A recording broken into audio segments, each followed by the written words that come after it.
नमस्कार, मी उर्वी पंगत तुमच्या आमच्यामध्ये तुमच्या सगळ्यांचं खूप खूप स्वागत करत आहे। आज मी तुमच्यावर लहान मुलांच्या डब्यासाठी पौष्टिक असे पोह्याचे कटलेट ह्याची रेसिपी शेअर करणार आहे।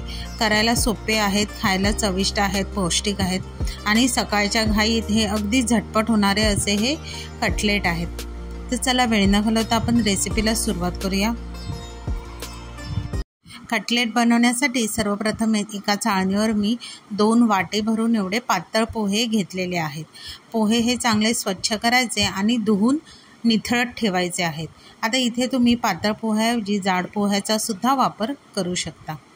आता एक छान 5-1 मिनिटानंतर छान असे निथळले की त्यामध्ये मी ज्या वाटीने पोहे घेतलेले ते 1 वाटी भरून एवढं मी उकडलेला बटाटा घेतलेला आहे। इथे कोथिंबीर घेतलेली आहे, कोथिंबीर तुम्ही कमी जास्त करू शकता। आता इथे मटारचे दाणे आणि कॉर्न हे सुद्धा मी वाफवून घेतलेले आहेत, त्याचं प्रमाण सुद्धा तुम्ही कमी जास्त करू शकता।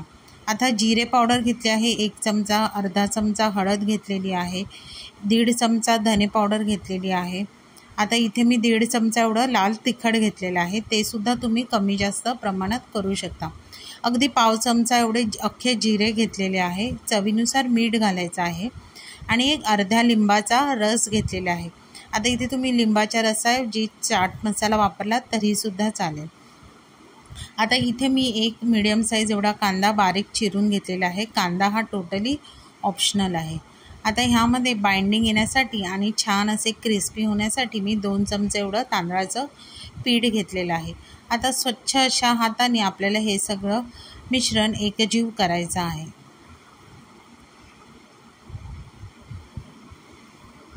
आता हे छान असं एकजीव झालं की त्याचे आपण छोटे छोटे कटलेट करून घ्यायचे आहे। आता इथे तुम्ही हवा तसा आकार इथे देऊ शकता, फक्त लक्षात ठेवायचं की शक्यतो जेवढे कटलेट छोटे आणि पातळ कराल तेवढे ते क्रिस्पी आणि शेकायला सुद्धा फारसा वेळ लागणार नाही। आता हे सगळे असे मी कटलेट बनवून घेतलेले आहेत। आता ह्यासाठी आपण एक स्लरी करणार आहोत। आता इथे मी 2 चमचे तांदळाचं पीठ घेतलेलं आहे आणि पातळसर असं होण्यासाठी इथे मी पाण्याचा वापर केलेला आहे। आता इथे कन्सिस्टन्सी आपल्याला बरोबर अशी ॲडजस्ट करून ही स्लरी तयार करून ठेवायची आहे। आता इथे मी घरीच तयार केलेले ब्रेड क्रम्स घेतलेले आहेत। आता सुरुवातीला काय करायचं, एक आपण कटलेट घ्यायचा आणि ते त्या स्लरीमध्ये घोळून पुन्हा आपण ह्या ब्रेड क्रम्समध्ये छान असे सगळीकडून घोळवून घ्यायचे आहेत आणि हे अशाच प्रकारे हे सगळे कटलेट तयार करून घ्यायचे आहेत। आणि हे सेट होण्यासाठी आपण 10 ते 15 मिनटं फ्रीजमध्ये ठेवायचे आहे।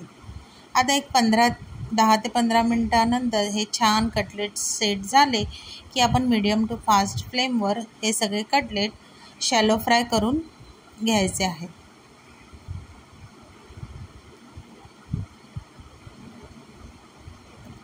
आता हे असे मीडियम टू हाय फ्लेमवर दोन्ही साईडने छान असे सोनेरी रंग येईपर्यंत खरपूस भाजून घ्यायचे आहेत। आता जर का तुमची घाई असेल सकाळची तर तुम्ही आदल्या दिवशी हे सगळं मिश्रण तयार करून हे कटलेट तयार करून फ्रीजमध्ये सुद्धा ठेवू शकता। फक्त फ्रीजमध्ये जर ठेवणार असाल किंवा आदल्या दिवशी करणार असाल तर त्यामध्ये कांद्याचा वापर करायचा नाही आहे।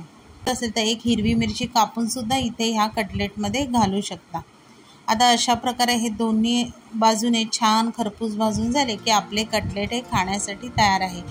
तुम्ही कुठल्याही हिरव्या चटणीबरोबर किंवा सॉसबरोबर हे मुलांना आरामशीर देऊ शकता। तर इथे तुम्हाला मी आवाज ऐकवते बघा, आहे की नाही छान असे क्रिस्पी बाहेरून आणि कुरकुरीत। आता एक तोडून सुद्धा दाखवते, मस्त असं छान दिसायला वाटतं की नाही आणि खायला त्याहूनही टेस्टी आहे। मग तुम्ही नक्की ही माझी रेसिपी घरी ट्राय करून बघा। रेसिपी आवडली तर रेसिपीला लाईक करा, शेअर करा, चॅनलवर नवीन असाल तर चॅनलला सबस्क्राईब करा आणि अशाच नवीन व्हिडिओच्या नोटिफिकेशनसाठी बेल आयकॉनला प्रेस करायला विसरू नका। तोपर्यंत मस्त मस्त राहा।